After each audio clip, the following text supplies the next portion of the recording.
रह कब से 2 मिनट करके खड़ा कर रखा है। इन्फॉर्मेशन तो पक्की से तेरी। रह बावड़ी पूछ, जहाँ बोला था वहीं पे खड़ा हूँ। ये फोन में घुसा रहेगा, क्या होगा अभी? आ जल्दी से।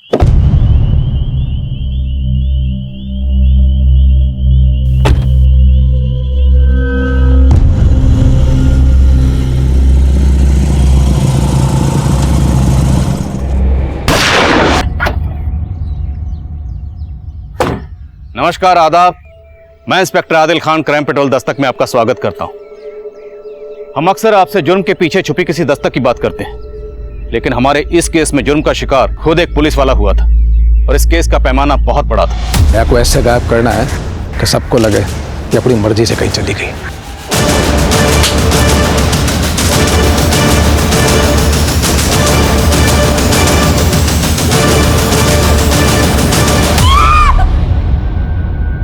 मन्ने एक ऐसा पॉल्यूशन मास्क चाहिए जो मन्ने विषैली से विषैली गैस के बुरे असर से बचा सके।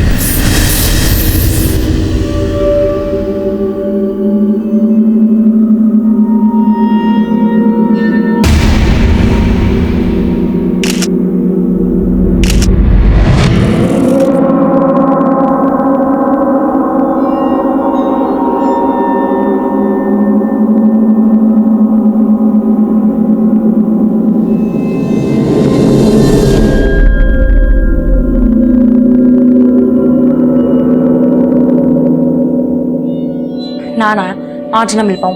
पापा आने वाले ना, कल ही देखते। बाबू फोन। किससे बात करने लग रही थी? पापा वो नेहा जीजी से। नेहा से बात कर रही थी या उस बावरे छोरे से? ना पापा, नेहा जीजी से कर रही थी। तो ये बता, नेहा कहाँ है? नेहा जीजी मार्केट गई से सामान लाने। अपने बाप से झूठ बोली है कि नेहा मार्केट गई से। एक कहोगे कि नेहा मार्केट में किसी छोरे के साथ है। हद है, आप अपनी छोरी पर भी विश्वास न करे हो। अरे भरोसा तो मैं तेरा भी ना करूं। जैसी झूठी तू है ना, वैसे ही अपने बेटे को बना रही है।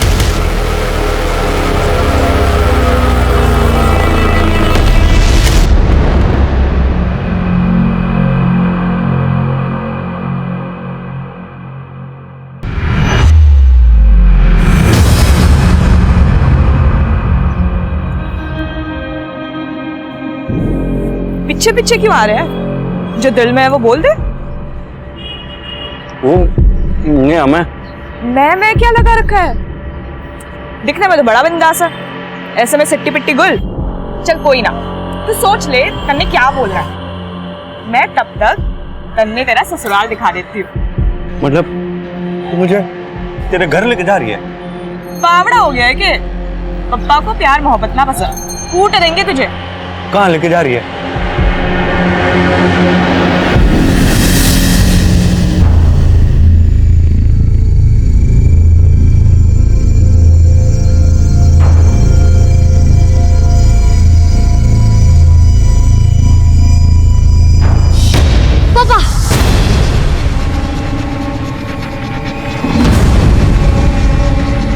खबरदार, होशियार, दीदी पापा आ रहे हैं।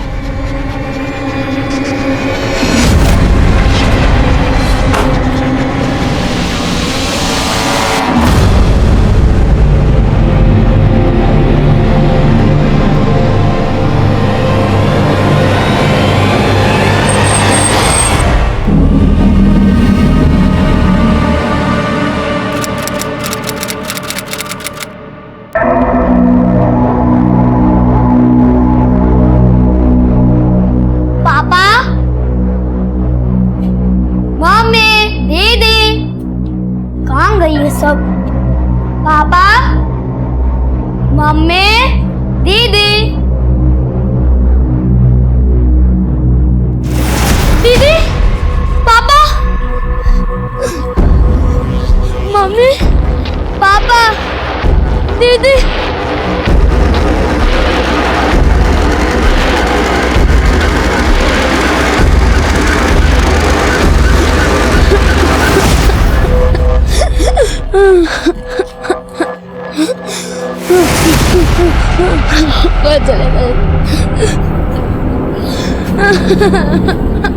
रिया बेटा, क्या हुआ?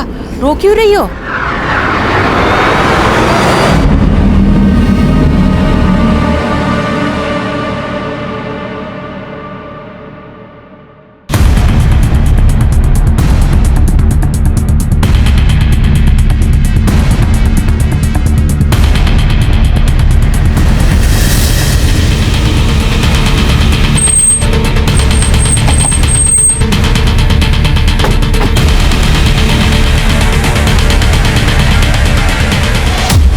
औरत का गला रेता गया, फिर इसकी बॉडी को सूटकेस में डालकर डंप किया गया। सब लोगों से इंक्वायरी की, लेकिन सर किसी ने इसे पहचाना नहीं।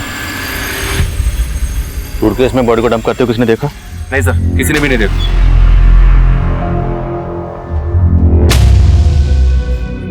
बोलो ना आंटी, मम्मी पापा और दीदी कब आएंगे? पुलिस पता कर रही है बेटा, बहुत जल्दी आ जाएंगे। लता 2 मिनट सुनो।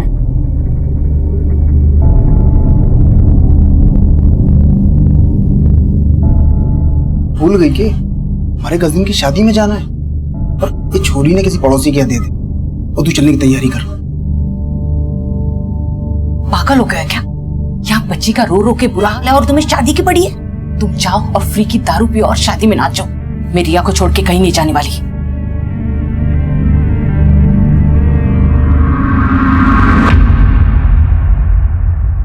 मैं कम सर। आओ शर्मा। सर, सोनीपत थाने में कल एक भारद्वाज फैमिली की मिसिंग कंप्लेंट फाइल हुई थी। उस फैमिली के ये 4 लोग मिसिंग थे। और सर, ये जो लाश हमें मिली थी, ये लाश इस फैमिली की ममता नाम की इस औरत से मैच करती है।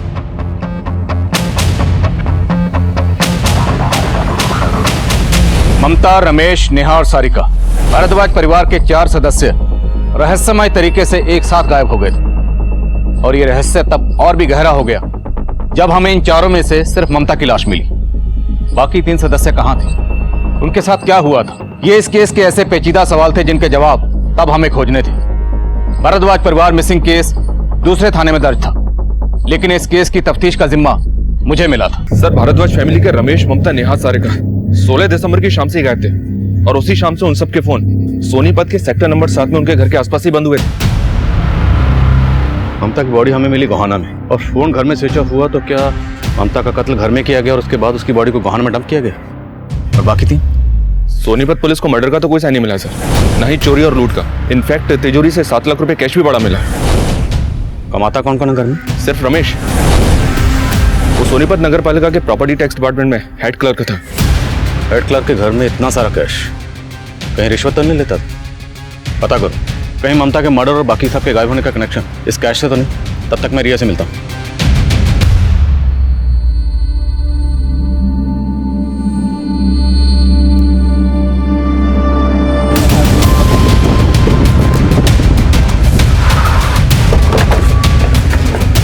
सर, ये घर है।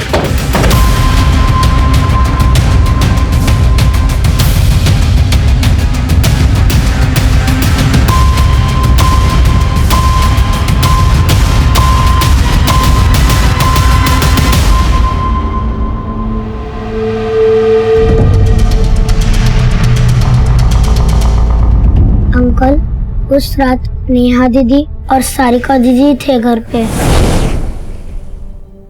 दीदी, मुझे भी फेस पैक लगाना है। फेस पैक लगाएंगे तो पापा के आने की खबर कौन देगा? और तू यहाँ खड़ी क्यों है? नीचे जाके देख, पापा आ गए तो हम दोनों बहन गए।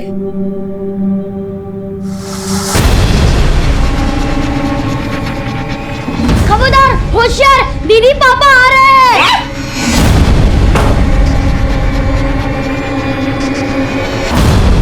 पापा, पानी।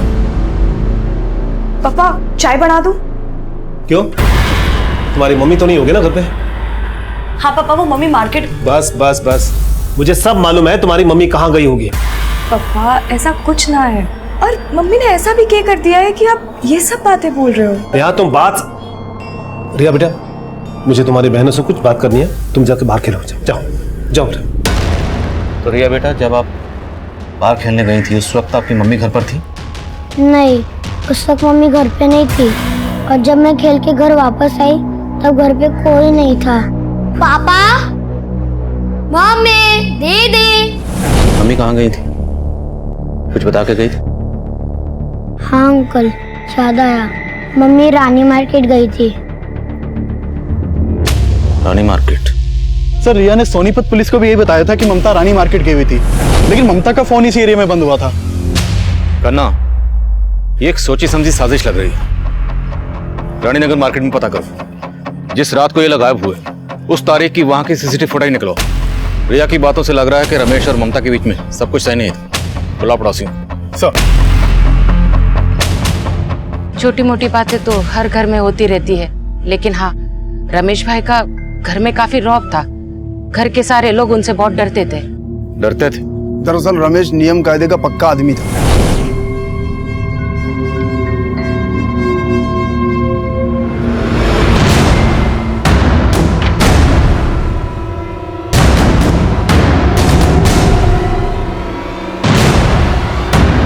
रात को 10 बजे तो उनके घर की लाइट बंद हो जाती थी।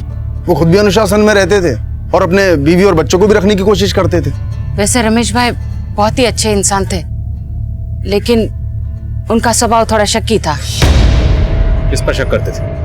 अंदर की बात तो नहीं मालूम, लेकिन कभी कभार उनके घर आती थी तो। तेरे पापा को सब पता चल गया, इसलिए आजकल बवाल मचा रही। मालूम तो चलना ही था मम्मी, मन ने तो पहले ही बोला था। जीजी, आपको ज्यादा ना डरती पापा से? हमारी जिंदगी है और आपको ना लगता कि पापा को ज्यादा इंटरफेयर कर रहे? तेवर देखे पापा के, अब तो मम्मी पे भी शक करते हैं। अरे लता आंटी आप? अरे नेहा बेटा, वो मैंने गाजर का हलवा बनाया था तो सोचा आप लोगों को दे के आऊं।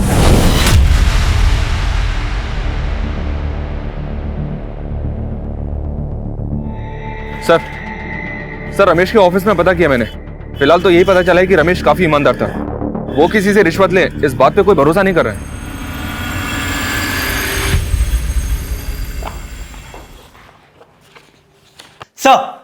सर कांस्टेबल सोलंकी की वाइफ आई है। सर कल रात से सोलंकी जी से मेरी कोई बात नहीं हो पाई है। उनका फोन भी बंद आ रहा है। हमें लगा कि वो ड्यूटी पे होंगे। सोलंकी यहाँ से 11 बजे निकल चुका था। हम खुद हैरान है कि वो घर क्यों नहीं पहुंचा।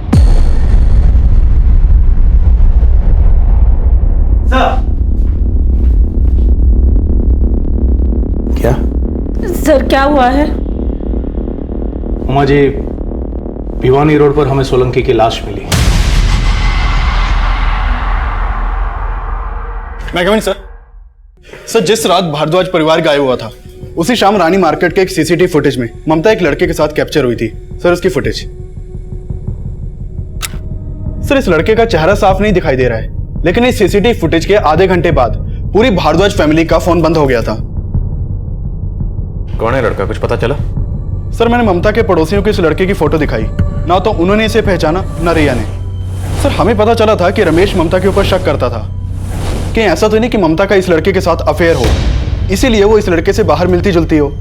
और सर अगर ऐसा है तो रमेश का ममता को मारने का मोटिव स्ट्रॉन्ग बनता है। खन्ना, तुम कहना चाहते हो कि रमेश ने पहले खुद अपनी बीवी का कत्ल किया और फिर अपनी दोनों बेटियों को लेकर गायब हो गए, तो उसकी सबसे छोटी बेटी रिया उसे घर में क्यों छोड़ कर जाएगा? और घर में 7 लाख कैश पड़ा हुआ है। कहानी कुछ और है। ममता के कॉल रिकॉर्ड्स देखो, हो सकता है ममता के कॉल रिकॉर्ड्स में इस लड़के के बारे में कुछ पता चले।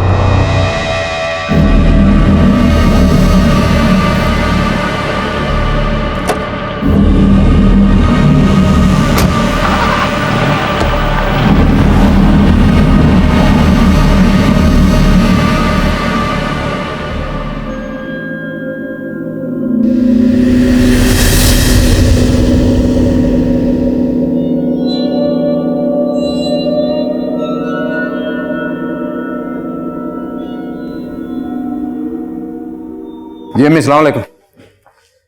जी अम्मी, मैं ठीक हूँ। जी जी जी, खा लिया। आपने दवाई ली?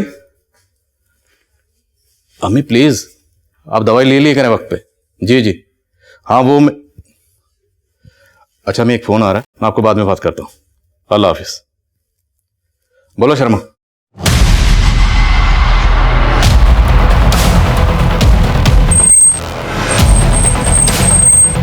जी सर, इस तरफ।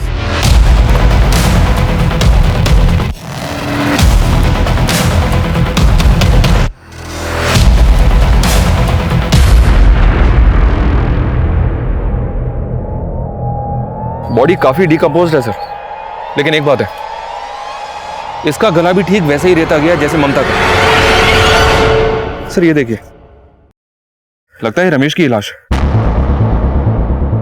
शर्मा, ममता की बॉडी हमें 4 दिन पहले गोहाना में मिली और गोहाना यहाँ से 15-16 किलोमीटर की दूरी पर है।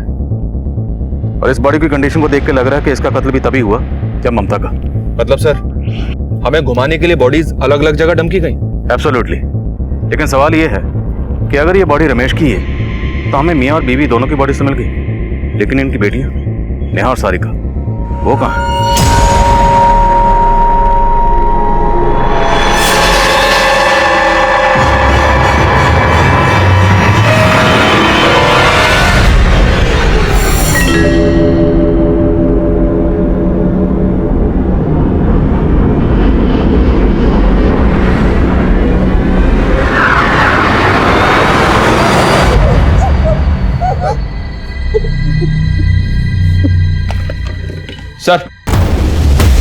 सर ममता की पोस्टमार्टम रिपोर्ट के मुताबिक ममता को बेहोश किया गया मर्डर करने से पहले, और उसे बेहोश करने के लिए मार्फिन गैस का इस्तेमाल हुआ।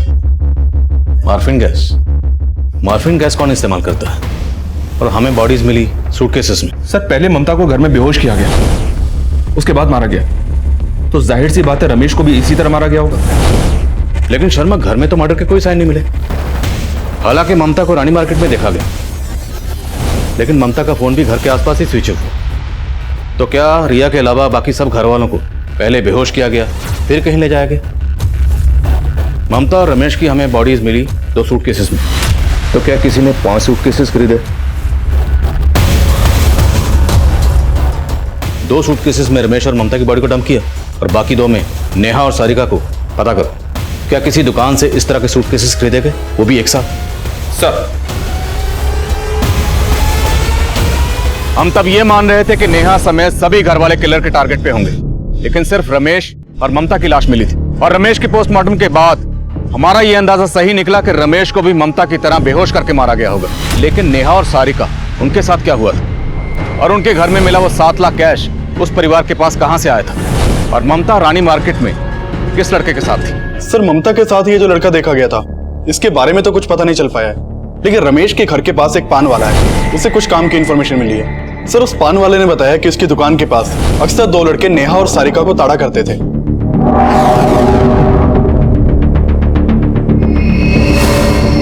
लाडू भाई, वह मेरे वाली है, अपने वाली ना देखो। सर पान वाले ने यह भी बताया कि कुछ दिन पहले नेहा का एक लड़के से काफी झगड़ा भी हुआ था। पीछे पीछे क्यों आ रहे हैं? जो दिल में है वो बोल दे। वो नहीं हमें। चल कोई ना, तू सोच ले तन्ने क्या बोल रहा है। मैं तब तक तन्ने तेरा ससुराल दिखा देती हूँ। मतलब मुझे तेरे घर लेके जा रही है? बावड़ा हो गया है कि पप्पा को प्यार मोहब्बत ना पसंद, कूट देंगे तुझे। चल। तो कहाँ लेके जा रही है? Police station. उसकी नौबत ना आवेगी मैडम, क्योंकि मैं अब तक तेरे ससुराल लेके जाऊंगा। हाथ छोड़ मेरा। चल। कहाँ लेके जा रहे? हाथ छोड़। अच्छा लगा बात करके, लेकिन अगली बार बात नहीं होगी, देख लेना। सर उन दोनों में से एक लड़के का नाम जय है और दूसरा उस मोहल्ले का नहीं है। इस जय को उठाओ, दूसरे का पता अपने आप चल जाएगा।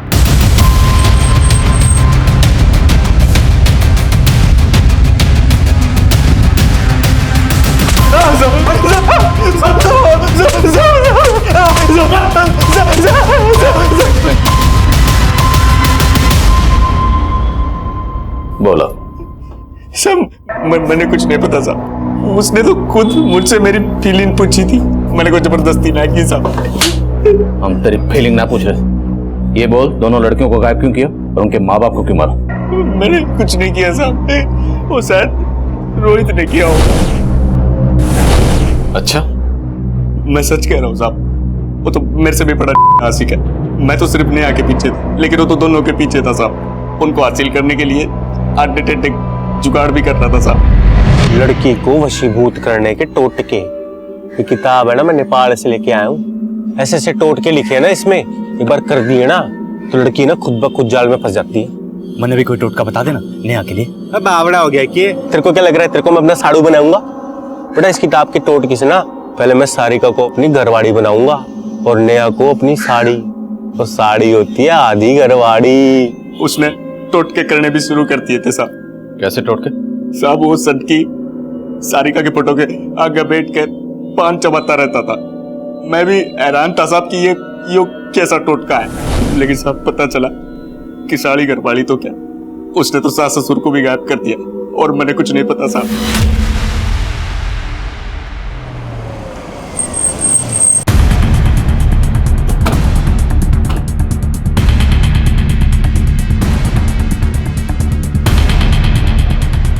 खन्ना, पता करो रोहित कहाँ है। सर। सिंह, ताला तोड़ो। ऊपर देखो। सर।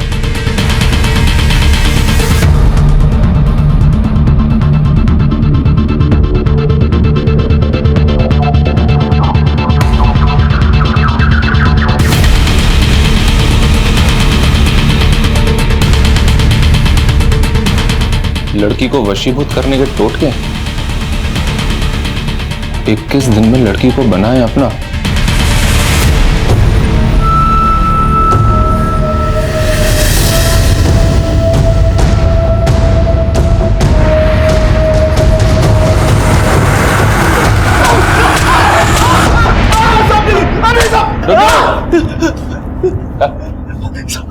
चल अभी सच सच बोल। सब सच बोल रहा हूँ साहब। न मैंने किसी को अगवा किया साहब, न मैंने किसी को जान से मारा है साहब। आप लोगों को गलतफहमी होगी है। हमें गलतफहमी होगी तो सारिका की तस्वीर अपने घर में क्यों लगा रखी थी? बस सब क्योंकि मैं प्यार करता हूँ उसको। ओ आशिक नंबर 1, तेरा वो जो साड़ू है ना जय, उसने सब उगल दिया। उसने बता दिया ये कांड तुमने ही किया। सब मैंने कोई कांड न किया, मैं तो वो टोटका कर रहा था साहब। वो किताब में लिखा था अगर 21 दिन तक मैं सारिका की फोटो के आगे पान चबाऊंगा और उस पान की पीक से सारिका के 108 बार नाम लिखूंगा तो साहब सारिका मेरी हो जाएगी। मैंने बिल्कुल वैसे ही किया था साहब, लेकिन 16वें दिन सारिका और उसका पूरा खानदान गायब हो गया। मेरा तो उस किताब से जी उठ गया था साहब, बिल्कुल फर्जी किताब थी साहब। मैंने कुछ नहीं किया साहब। पक्का कुछ नहीं किया? हाँ साहब पक्का बोल रहे। ठीक है जा।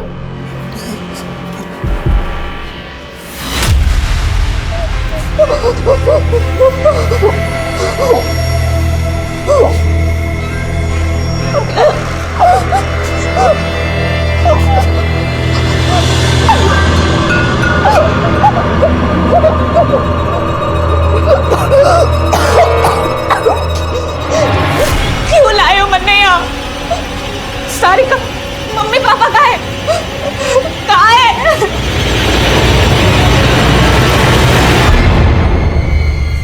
मन्ने ना खाना कुछ।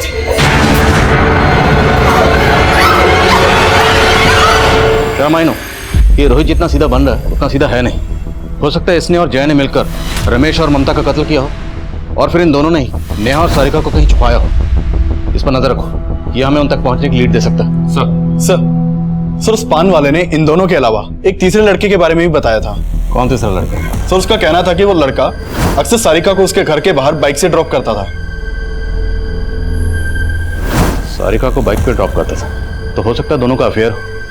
सारिका के कॉल रिकॉर्ड्स में कुछ? सर सारिका के कॉल रिकॉर्ड्स में किसी रहमान नाम के लड़के का नंबर मिला है, और खास बात यह है कि रहमान नेहा और ममता के साथ भी फोन पे बात करता था। मतलब सारिका की माँ और बहन दोनों से बात करता था। और फादर रमेश से? नहीं सर, रमेश के कॉल रिकॉर्ड्स में रहमान का नंबर नहीं मिला है। लेकिन एक बात है सर, इस भारद्वाज फैमिली के गायब होने के अगले ही दिन से रहमान का नंबर बंद है। कहाँ रहता है रहमान?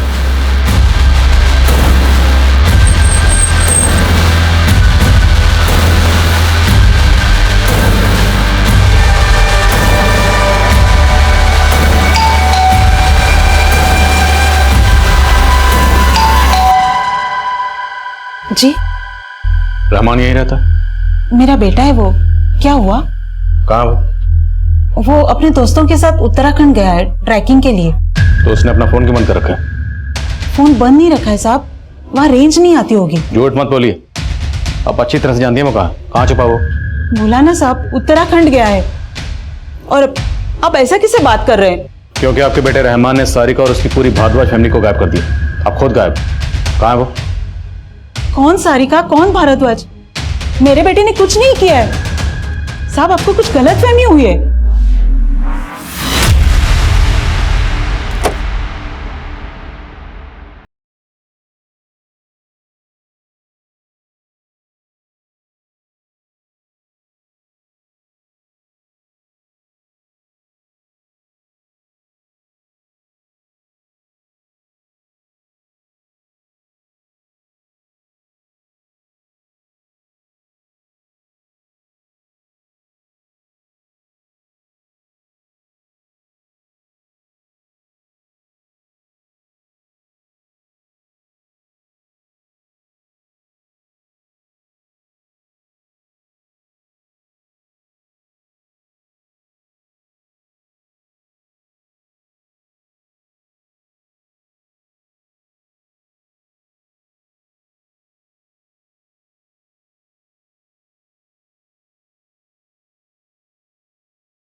घना बुरा हुआ ना छोरी के साथ।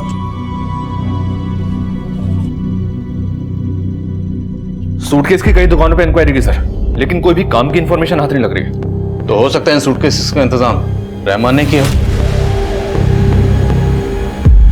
रानी मार्केट के पास रहमान की एक बेकरी शॉप भी है सर, वो भी कई दिनों से बंद है। रहमान की बेकरी शॉप काफी मशहूर है, रोज की 50,000 की सेल भी है। बेकरी शॉप के आसपास भी इंक्वायरी की, लेकिन समझ में नहीं आ रही कि रहमान अचानक से गायब कहाँ हो गया। हो ना हो सर, इस फैमिली को गायब करने में रहमान का ही हाथ है। रहमान की बेकरी है रानी मार्केट में, और रानी मार्केट में ही ममता किसी लड़के के साथ देखी जाती है। रहमान ना सिर्फ सारिका से फोन पे बात करता था, बल्कि उसकी बहन नेहा, उसकी माँ ममता, और तो दोनों बहनें और माँ को छटपटा लग रहा है। सर आपको लग रहा है कि रहमान दोनों बहनों और माँ के साथ कोई गलत काम? सर रहमान के पड़ोसियों से पता चला कि कुछ दिन पहले रमेश रहमान के घर पे गया था और वहां उसका रहमान और उसकी अम्मी फरीदा से काफी झगड़ा हुआ था। क्यों मिलता है मेरी बेटियों से? आज के बाद अगर मेरी बेटियों से मिला ना तो अच्छा नहीं होगा, बता दे रहा हूँ। क्या अच्छा नहीं होगा? पहले अपनी बेटियों का संभाल। मतलब फरीदा रमेश और उसकी दोनों बेटी को जानती है और हमें कुछ और ही कहानी सुना रही थी। सर आप कहें तो फरीदा को बुलाएं। नहीं अभी नहीं। इस फरीदा के जरिए हम रहमान तक पहुंचेंगे। फरीदा पक्का जानती है कि रहमान कहाँ छुपा हो, उस पर नजर रखो। और मैं रिया से मिलता हूँ, हो सकता है वो रहमान के बारे में कुछ जानती है।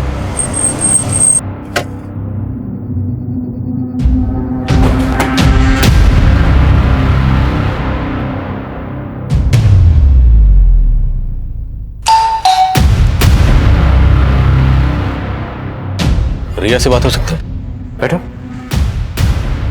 कैसी हो? एक बात पूछूं आपसे, रहमान को जानती हो? घर में किसी से नाम सुना हो, मम्मी से या दीदी से? जीजी गोल्ड चेन रहमान ने गिफ्ट की है, अच्छी है ना? जीजी मुझे भी दिखाओ ना। जीजी मुझे भी दिखाओ ना रिया रुक। सारिका तुझे रहमान से चेन ना लेनी थी, तुझे मालूम है ना पप्पा। जीजी पप्पा की पुरानी सोच के लिए मैं रहमान को ना छोड़ सकूं, और मम्मी को कोई प्रॉब्लम ना है, करने की प्रॉब्लम है। मन में कोई प्रॉब्लम ना है, प्रॉब्लम पप्पा को है। और उनकी जैसे भी सोचो, हम उनके खिलाफ तो ना जा सके। नेहा बेटा बात तो तू ठीक कर रही से, पर इसका हल ना बहस करके नहीं, प्यार से निकालना होगा। फिर मम्मी ने सब ठीक कर दिया था। क्या ठीक करने की बात कर रही थी आपकी मम्मी? मालूम नहीं। ये देखो, ये रहमान जब आपके पापा घर पर नहीं होते थे, ये कभी आपके घर पर आए थे? मालूम नहीं। आप जानते हैं इस लड़के को? इस लड़के को तो कभी नहीं देखा, लेकिन हाँ काफी टाइम पहले तक कोई दूसरा लड़का आता था। सर वो लड़का कभी घर के अंदर नहीं जाता था, वो सारिका से बाहर ही बात कर कर चला जाता था। क्या इनमें से है वो लड़का?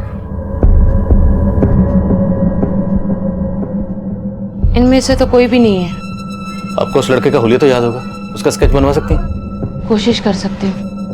पूजा इन्हें स्केच आर्टिस्ट के साथ बिठाओ।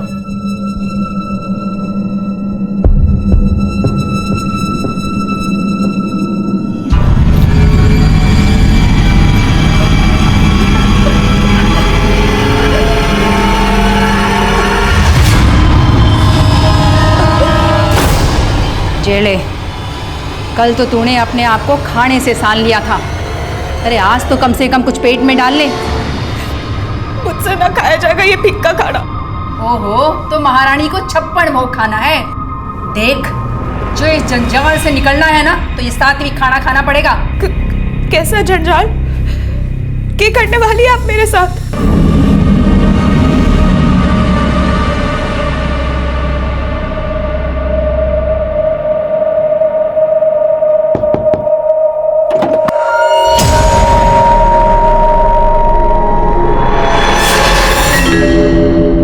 एक साल पहले ही रोहतक से यहाँ शिफ्ट हुए, लेकिन हाँ 3 महीने पहले ही उन्होंने नेहा का रिश्ता तय किया था। चलो दीदी अब आपकी बारी।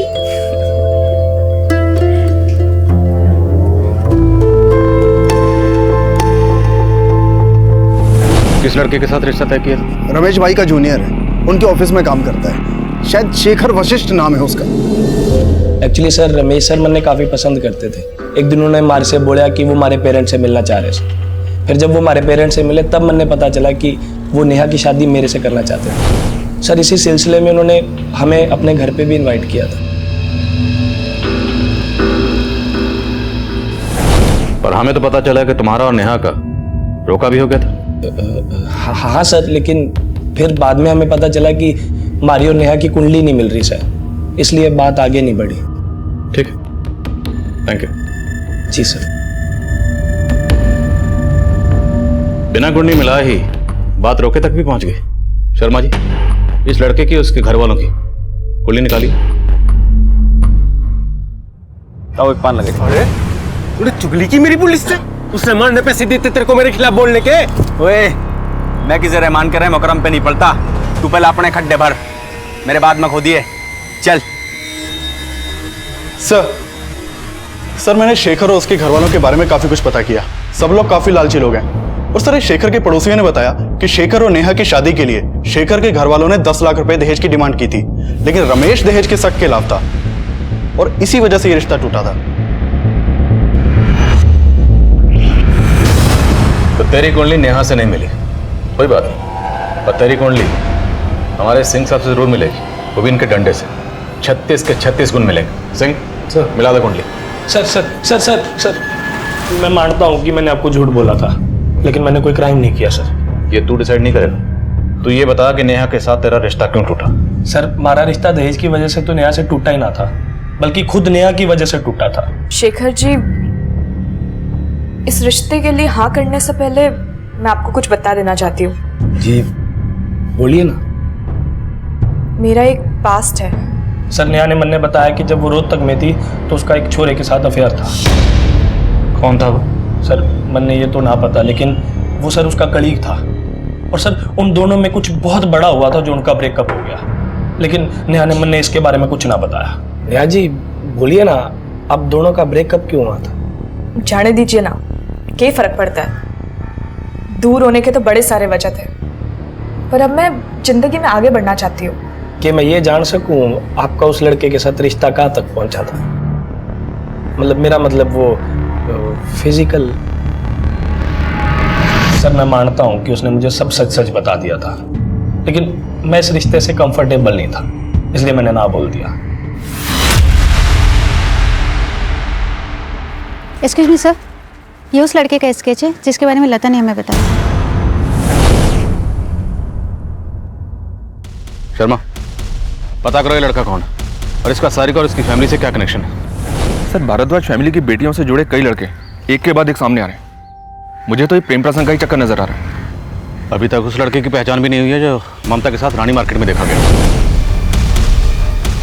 और अब ये स्केच, पता करो ये कौन है और उस लड़के के बारे में पता करो जिसके बारे में हमें शेखर ने बताया, जो रोहतक में नेहा का क्लिक था।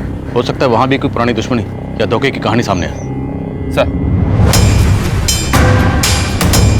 हाँ सर, नेहा जब यहाँ पे जॉब कर रही थी तो हमारे कलीग कुणाल के साथ उसका अफेयर था। तो कुणाल कहाँ है अब? सर, एक्चुअली कुणाल को तो काफी टाइम पहले जेल हो गई थी। जेल? किस जुर्म में? कुणाल नेहा से प्यार तो बहुत करता था, पर नेहा को लेके कुछ ज्यादा ही पॉसेसिव था। चलो नेहा। अब आज मैं पूजा के साथ जा रही हूँ। हाँ तो ठीक है, मैं तुम दोनों को ड्रॉप कर देता हूँ। जरूरत ना है, हम चले जाएंगे। बाय। सर, वो इतना ज्यादा शकी था, जब नेहा मेरे साथ भी होती थी ना तभी उसे फॉलो करता था। नेहा, हाँ तू कल पूजा के घर गई थी ना? हाँ। लेकिन तुम दोनों तो घर गए नहीं थे, ऑफिस के बाद मूवी गए थे। हाँ, पर तुम इतने सवाल जवाब। क्योंकि हमारी शादी होने वाली है और मुझे पता होना चाहिए कि मेरी होने वाली बीवी कहाँ है और क्या कर रही है। नेहा को एहसास होने लगा कि वो कुणाल के साथ एडजस्ट नहीं कर सकती है, इसीलिए उसने कुणाल के साथ ब्रेकअप कर लिया, तो वो और दुगना उसे परेशान करने लगा। नेहा, तुम मुझे इग्नोर क्यों कर रही हो? मैंने ऐसा क्या किया है? मैं तुमसे कुछ बात कर रहा हूँ। मन ने तुमसे कोई बात नहीं करनी। हाथ छोड़ो। तुम मेरी होने वाली बीवी हो, ये बात भूलना मत। हाथ छोड़ो, ये जबरदस्ती है। Help please, someone help. छोड़ो मन्ने। किसी में हिम्मत है? हिम्मत? हेल्प चाहिए तुम्हें? कुणाल सब पे रौब चलाता था क्योंकि उसके फादर रोहतक पुलिस में इंस्पेक्टर है। लेकिन नेहा डरी नहीं, उसने फिर भी कंप्लेंट फाइल कर दी। तब कुणाल को 3 साल की सजा सुनाई थी कोर्ट ने। उस हादसे के बाद नेहा की फैमिली सोनीपत शिफ्ट हो गई थी।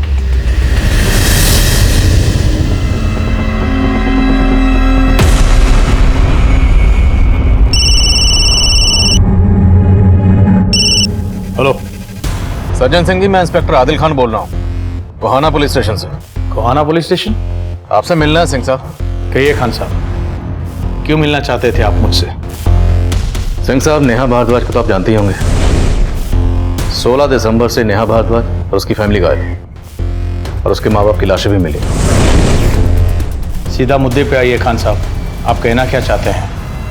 अब आप खुद पुलिस वाले हैं, मुद्दा तो समझ ही गए होंगे। दरअसल हम उन लोगों से मिलने हैं जिनका नेहा और उसकी फैमिली को गायब करने या कत्ल करने के पीछे कोई मोटिव रहा। खान साहब, आप ये कहना चाहते हैं कि नेहा और उसके परिवार को मारने और गायब करने के पीछे मेरे पास भी कोई मोटिव है, क्योंकि नेहा और उसके बाप ने मेरे बेटे कुणाल को जेल भिजवा दिया था? ऐसा नहीं है क्या? गलत इंसान पर उंगली उठा रहे हैं खान साहब आप। एक बात जरूर साफ करना चाहूँगा, मेरे बेटे कुणाल से गलती हुई थी, लेकिन वो गलती बातचीत से सुलझाई जा सकती थी। कुणाल को ऐसा करने का कोई मौका नहीं दिया गया। पापा, मुझे यहाँ से बाहर निकालिए। मैंने यहाँ से माफी मांगने के लिए तैयार हूँ, आप उसे समझाइए ना प्लीज, मुझे यहाँ से निकालिए। इसे कमजोर मत बन बेटा, मैं हूं ना, मैंने यहाँ से एक बार फिर से बात करूंगा। मैंने अपने बेटे को भरोसा तो दिया, लेकिन मेरे हाथ बंधे हुए थे। खैर, जो हुआ सो हुआ। अब कुणाल वापस तो नहीं आ सकता। क्यों? उसकी जमानत नहीं हो रही? लगता है आप पूरा होमवर्क करके नहीं आए खान साहब। 1 महीना पहले मेरे बेटे कुणाल ने जेल में सुसाइड कर लिया था।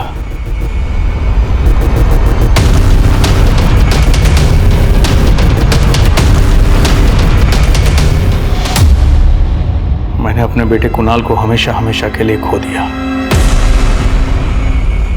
रही बात नेहा और उसके परिवार वालों की, तो पिछले 1 साल से मैं उनके टच में नहीं हूं।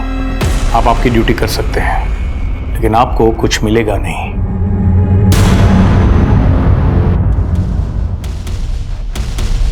शर्मा हमारा सस्पेक्ट एक पुलिस वाला है, वो भी सज्जन सिंह जैसा सीनियर पुलिस ऑफिसर। सर, हो सकता है ये सज्जन सिंह वाकई में चोट खाया बापू। अपने खबरियों को तरीके से ब्रीफ करो। पुलिस वाला है, उसके खिलाफ इंफॉर्मेशन निकालना आसान नहीं होगा। और रोहतक में जहाँ नेहा और उसका परिवार रहता था, वहां से ही पता करो, हो सकता है कोई एंगल सामने आए। बोलो खन्ना। सर, लता ने जिस लड़के का स्केच बनवाया था उसके बारे में पता चल गया है। उसका नाम अमन है। सर, ये अमन सारिका का क्लाइंट था। सर, 6 महीने पहले तक सारिका एक chit fund company Cheryl enterprises में जॉब करती थी, लेकिन ये 1 नंबर की फ्रॉड कंपनी निकली। कई तरह की लुभावनी स्कीम्स थी इनकी, जैसे 3 महीने तक 5000 रुपए जमा करो और 6 महीने में बाइक ले जाओ, लेकिन सब फर्जी। सर, इस अमन ने भी इसी तरह की एक स्कीम में पैसा इन्वेस्ट किया था, लेकिन जब ये कंपनी भाग निकली तो अपना पैसा निकलवाने के लिए सारिका को धमकियां भी दे रहा था, और कुछ दिन पहले इसने काफी बड़ा बवाल भी किया था। तू सही जवाब नहीं दे रही यार। वो 15,000 डूबा है मेरा। तो मेरी भी तो 3 महीने की सैलरी लेके भाग गई ना देख, कंपनी। मैंने तुझे पैसा दिया तो मुझे मेरा पैसा चाहिए। तो मैं कहाँ से वापस देख, करूं? 3 महीने लगातार पैसा दिया, देख लेके तो रहूंगा मैं। साढ़े लड़की के पैसे छीनता है। देख लूंगा तुझे, मैं छोड़ूंगा नहीं।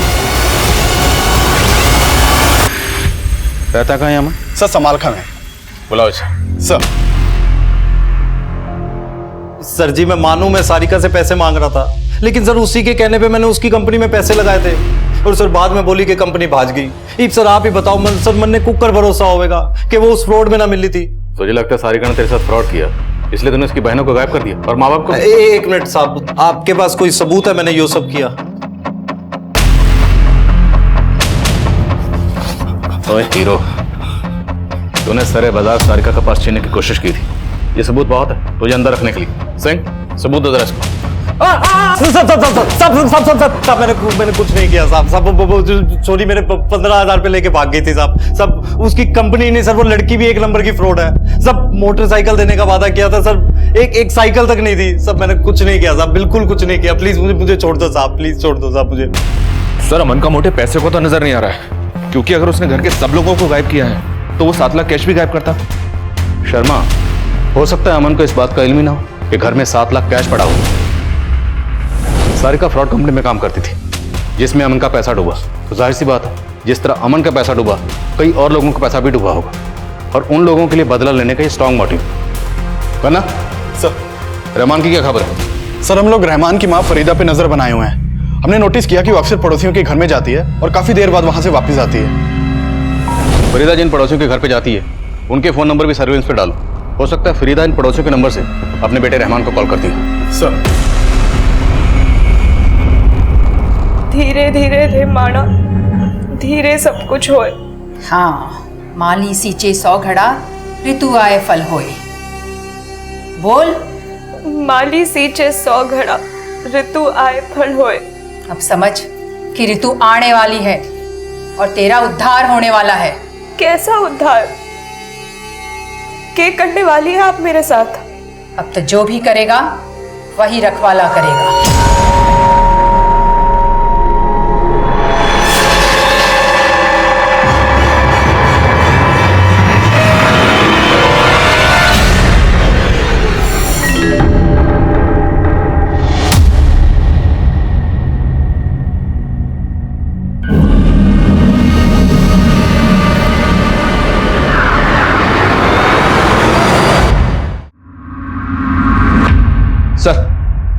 सर सारिका जिस चिटफंड कंपनी में काम करती थी उसके बारे में तो कोई इन्फॉर्मेशन नहीं मिली, लेकिन उसके एक दोस्त के बारे में पता चला है। कौन दोस्त? दिव्या नाम है उसका। सोनीपत में एक किराए के घर में रह रही थी और सारिका के घर भी आना जाना था उसका। लेकिन सर भारद्वाज फैमिली के गायब होने के 15 दिन पहले से ही ये दिव्या खुद भी गायब है और इसका फोन भी बंद आ रहा है। उसके मकान मालिक से बात की मैंने, उसने कहा कि दिव्या ने काफी टाइम पहले घर छोड़ दिया था। सर दिव्या जर्नलिस्ट थी और उसने काफी टाइम पहले काम भी छोड़ दिया था। शर्मा, अभी हमें नेहा और सारिका की कोई लीड नहीं मिली और अब पता चल रहा है कि ये उनकी दोस्त दिव्या ये उनसे भी 15 दिन पहले से गायब है। मामला पेचीदा है। दिव्या के कॉल रिकॉर्ड्स निकलवाओ और मैं सारिका की छोटी बहन रिया से मिलता हूँ। हो सकता है वो दिव्या के बारे में कुछ बता पाए।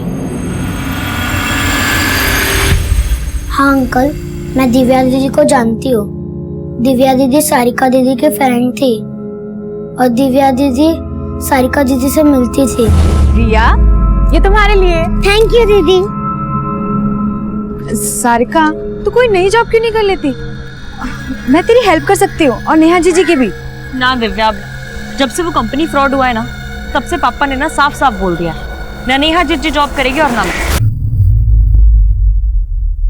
भैया बेटा, आपको पता है कि दिव्या दीदी अभी कहाँ है? नहीं अंकल।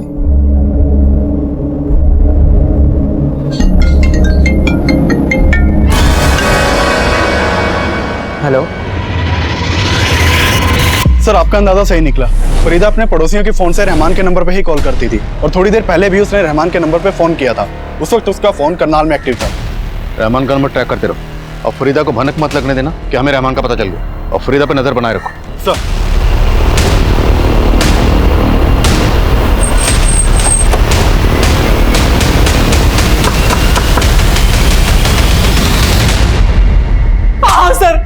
सर मैंने कुछ नहीं कहा। और सर मैं सच कह रहा हूँ सर, मैंने कुछ नहीं किया सर। मैं तो सारिका से प्यार करता था। तो भागा क्यों था? तो सर मैं डर गया था। तो सारिका, उसकी मम्मी और नेहा दी को मुझसे कोई प्रॉब्लम नहीं थी, लेकिन सारिका के पापा धर्म भरम में बिलीव करते थे। उन्होंने मेरे घर आके बवाल भी किया था सर। मुझे लगा कि जब आपको पता चलेगा तो आप मेरे पे ही शक करोगे, और मेरे लिए सफाई देने के लिए कोई भी नहीं था, क्योंकि सारिका की फैमिली में सबको गायब कर दिया गया था सर। तुझे क्या लगता है हम तेरी बात पे यकीन करेंगे? सर मैं सच कह रहा हूँ सर, मैं तो सारिका से प्यार करता था। हाँ बेटा, मने बेरा है कि सारिका तने बहुत पसंद करे, लेकिन तू चिंता ना कर। पहले एक बार नेहा की शादी हो जाने दो, फिर मैं तुम्हारी और सारिका की शादी के लिए रमेश जी से बात करूंगी। पर मम्मी, आप तो जानते हो ना पापा ना मानेंगे, और पापा की वजह से नेहा जीजी का भी तो रिश्ता ना हो पा रहा ना। आंटी, आप तो कह रहे थे कि नेहा दीदी का शेखर का रुका हो चुका है। हाँ बेटा, रोका तो हो गया था, लेकिन वो क्या है ना कि शेखर के घर वालों ने 10 लाख रुपया दहेज की मांग कर दी थी, और रमेश जी ठहरे उसूलों वाले दहेज के कारण रिश्ता तोड़ रहे हैं। वो ये ना समझे कि आजकल के जमाने में तो ये सब चले हैं। लेकिन तुम चिंता मत करो, मैं अलग से पैसों का इंतजाम कर रही हूँ। मैं रमेश जी को बताए बिना शेखर के घर वालों को पैसे दे दूंगी। लेकिन आंटी, आप इतने पैसों का इंतजाम कैसे करेंगी? आप कहे तो मैं आपकी कुछ मदद कर दूं? सर उसके बाद मैंने ममता आंटी को 7 लाख रुपए दिए थे, और ये बात रमेश अंकल को पता चल गई थी, इसीलिए वो सारिका की मम्मी से और सारिका से नाराज थे। मैं तो यही चाहता था कि मेरी और सारिका की शादी के पहले नेहा दी की शादी हो जाए, लेकिन शेखर ने अचानक से रिश्ता तोड़ दिया सर। मुझे क्या पता था कि उनके साथ ये सब हो जाएगा सर। तो सारिका का अच्छा दोस्त है ना? हाँ सर। तो दिव्या के बारे में भी जानता होगा? दिव्या? सारिका के दोस्त, याद आया या याद दिलाऊं? हाँ सर, सारिका ने बताया था एक बार कि उसकी कोई दोस्त है दिव्या करके। दिव्या के गायब होने में तेरा क्या लेना देना? सर मेरा क्या लेना देना होगा, मैं तो दिव्या से कभी मिला भी नहीं हूं सर। ममता के साथ ये लड़का कौन? सब मुझे नहीं पता सर। मैं कमिन सर? सर मैंने दिव्या के कॉल रिकॉर्ड स्टडी किए। वो एक मुन्ना नाम के लड़के के काफी टच में थी। सर इस मुन्ना का फोन भी उसी वक्त बंद हुआ था जब दिव्या का फोन बंद हुआ था, और इस मुन्ना के बारे में मैंने पता किया, और ये ड्रग पेडलिंग के चार्ज में अंदर भी हो चुका है। History sheeter? मतलब दिव्या एक हिस्ट्री शीटर के टच में थी। होना इस दिव्या का इस डबल मर्डर से कोई ना कोई ताल्लुक जरूर, इसलिए गायब। सर एक और इंटरेस्टिंग बात पता चली है, ये दिव्या और मुन्ना इन दोनों का फोन अक्सर रोहतक में भी एक्टिव रहता था। रोहतक? सर कहीं दिव्या का सज्जन सिंह के साथ कुछ? हो सकता है दिव्या और मुन्ना को सज्जन सिंह ने कहीं छुपा के रखा हो। किसी भी तरीके से दिव्या और मुन्ना को ढूंढ निकालो। अगर सज्जन सिंह इन्वॉल्व है तो खुद ब खुद सामने आएगा। सर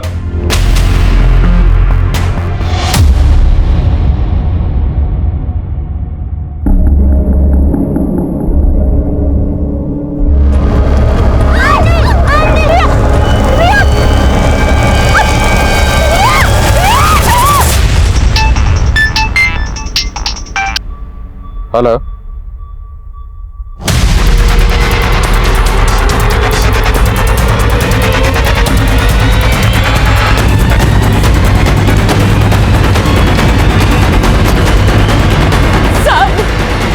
वो आदमी रिया को पकड़ के वैन में लेके गया साहब। मैं यहाँ से ही रिया को लेकर आ रही थी और उसने यहाँ पीछे से मुझे धक्का मारा, मैं यहाँ गिरी।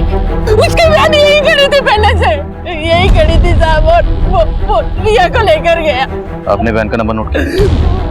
नहीं, वैन का नंबर तो नहीं देखा, लेकिन उसके वैन के पीछे एल लिखा था। शर्मा, वैसे तो सुनसान जगह, सीसीटीवी के चांसेस कम, फिर भी पता करो। अगर कुछ सीसीटीवी है तो फुटेज निकलो। सब कितने लोग थे? वो अकेला ही था साहब। दिखने में कैसा था? उसका चेहरा ढका हुआ था गमछे से। अब भारद्वाज परिवार की सबसे छोटी बेटी रिया को भी किडनैप कर लिया गया था। हमें अंदाजा तक नहीं था कि ऐसा कुछ हो सकता है, लेकिन रिया का गायब होना हमें अपना फेलियर लग रहा था। लेकिन यह हादसा इतना इशारा तो दे रहा था कि कोई ऐसा है जो पूरे भारद्वाज परिवार को ही खत्म करना चाहता है। हमारे सस्पेक्ट्स कई थे और असली गुनहगार तक पहुंचने के लिए हम हर मुमकिन कोशिश कर रहे थे। सर अपने खबरियों से एक सॉलिड इंफॉर्मेशन मिली है। 20 दिन पहले रोहतक के कांस्टेबल सोलंकी का मर्डर हुआ था। और ये इंफॉर्मेशन हमारे किस काम की? सर काम की हो सकती है, क्योंकि पता चला है कि कांस्टेबल सोलंकी का दिव्या के साथ उठना बैठना था, और कांस्टेबल सोलंकी इंस्पेक्टर सज्जन सिंह के अंडर ही काम करता था। सर इन्हीं के एक खबरी किशोर ने सोलंकी का मर्डर किया था, जिसे सज्जन सिंह ने अरेस्ट भी किया था। हमारा सस्पेक्ट है सज्जन सिंह, और सोलंकी उसके अंडर काम करता था, और दिव्या सोलंकी के टच में थी। लग रहा है इन सब बातों का कनेक्शन हमारे केस से जरूर बनेगा। अब ये क्या कनेक्शन है सज्जन सिंह तो बोलेगा ना। एक काम करते हैं, सोलंकी का मर्डर करने वाले किशोर से मिलते हैं। अब ये दिव्या को मैं अच्छी तरह जानूं। सोलंकी की चमची थी वो, और पैसा देकर सोलंकी उससे कई तरह के गलत काम करवाता था। ये सोलंकी तो सिर्फ एक मोहरा था। सोलंकी जो भी काम करता था सज्जन सिंह के इशारों पर करता था। तुमने कांस्टेबल हरीश सोलंकी को क्यों मारा? मैं तो साहब उनके लिए मुखबिरी करता था, लेकिन वो मेरा ही मजाक उड़ाने लगे, मेरी इज्जत उछालने लगे। फिर क्या था, एक दिन शराब पी के मुझ पर हाथ उठा दिया, मेरा माथा ठनक गया, मैंने ठोक दिया। देख किशोर, तेरी सजा तो कम नहीं हो सकती, लेकिन सोलंकी के मर्डर का तेरी आत्मा पर, तेरे दिल पर जो बोझ है वो जरूर कम हो सकता है अगर तू हमारी मदद करे। बोल, ये दिव्या और मुन्ना कहाँ मिलेगा? साहब पूरे यकीन के साथ तो नहीं कह सकता, पर करनाल में एक ठिकाना है, वहां आपको ये दोनों मिल सकते हैं।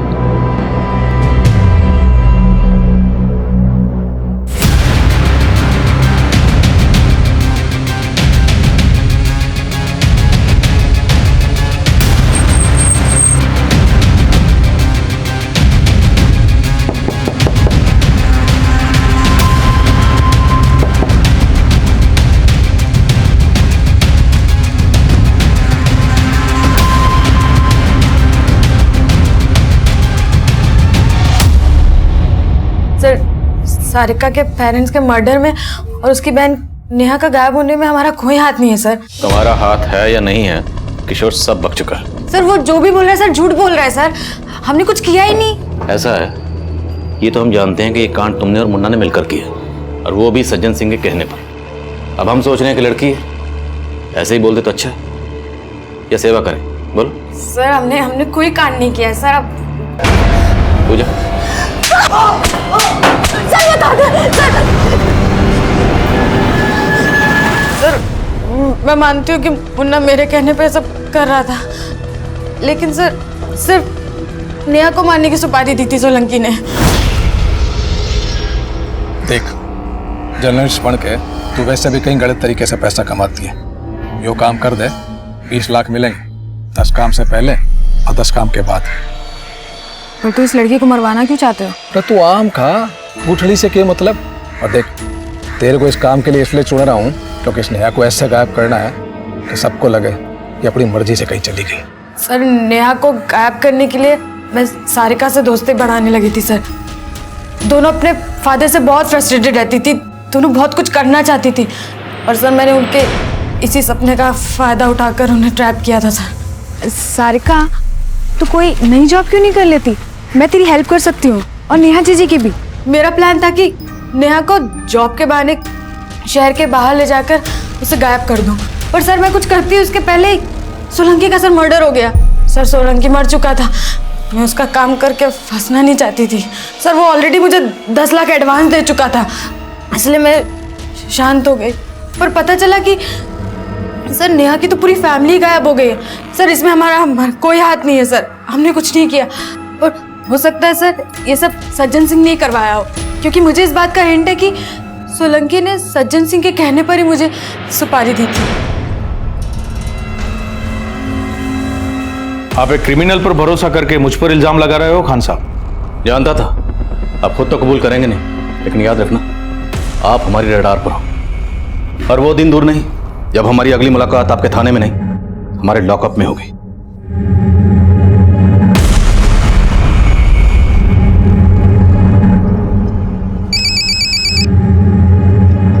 बोलो खन्ना।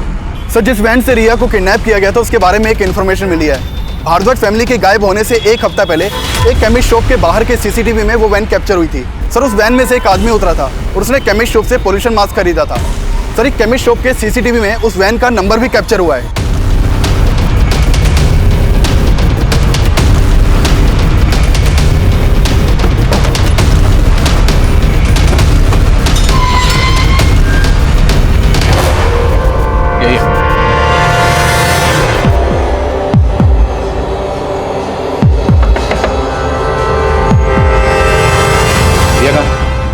रिया कहाँ है? पकड़ो इसको।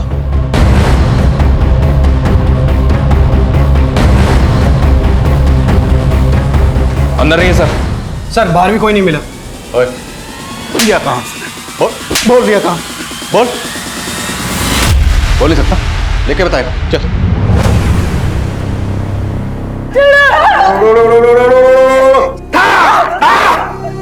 जैसे ही इन दोनों की बलि चढ़ेगी, तेरे बेटे की और तेरी सारी समस्याएं खत्म हो जाएगी।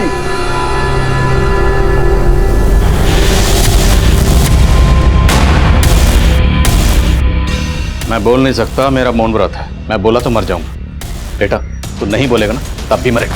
बोल बोल बोल, रिया कहाँ है? बोल, नेहा और सारिका के साथ क्या किया? बोल।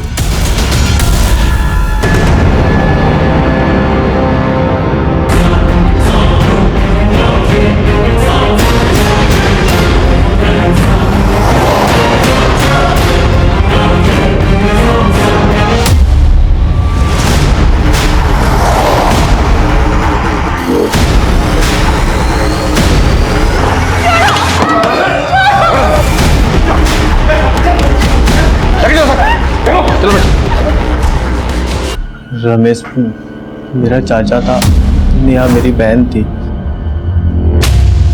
रमेश तुम्हारा चाचा और नेहा तुम्हारी सगी बहन?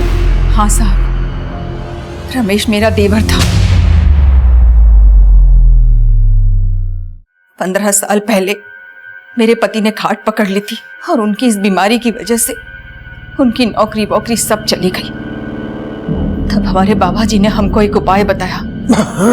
तेरे पति की जानलेवा बीमारी और तुम्हारी गरीबी से अगर छुटकारा पाना है तो सिर्फ एक ही उपाय है। कौन सा उपाय बाबा जी? तुझे तेरी बेटी की बलि देनी होगी। तेरे बेटी की बलि देने से सारे कष्ट, संकट, क्लेश, समस्याएं सब दूर हो जाएंगे। हमारे पास और कोई चारा नहीं था साहब। हम नेहा की बलि देने ही वाले थे कि नेहा के पापा ने फोन करके अपने भाई रमेश को बुला लिया और रमेश नेहा को लेके वहां से भाग गया। और उसके कुछ टाइम बाद ही नेहा के पापा चल बसे और हम सब सड़क पर आ गए। हमें उनसे बदला लेना था। सब चाचा अपने परिवार को लेकर रोहतक से सोनीपत चले गए थे। उनसे बदला लेने के लिए मैंने उनके सोनीपत वाला एड्रेस पता किया। मैंने वहाँ की रैकी की।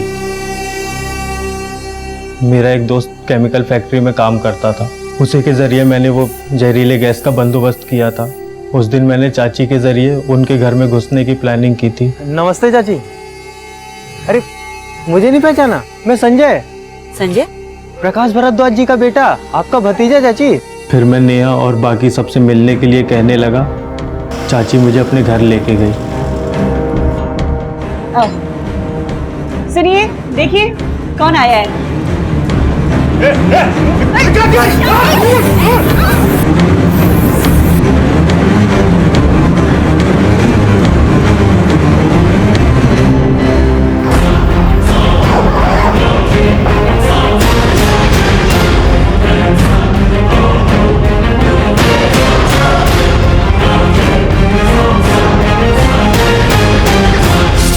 मैंने सबको मार दिया लेकिन अपनी बहन नेहा को नहीं।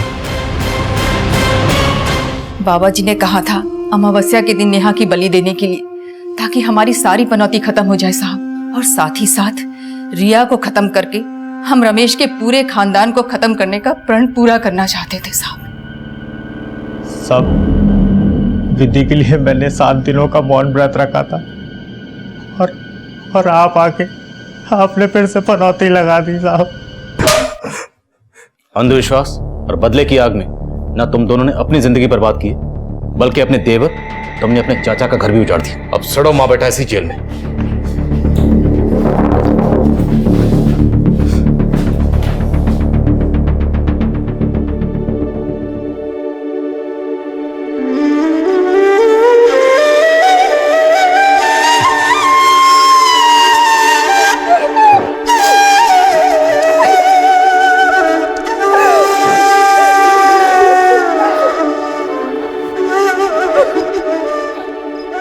नेहा और रिया को हमने सही सलामत बचा लिया, लेकिन संजय और उसकी मां के अंधविश्वास के चलते 15 साल पहले भी नेहा की जान को खतरे में डाला गया था और रमेश ने उसको नई जिंदगी दी। पर ममता की एक भूल से पूरा परिवार बिखर गया।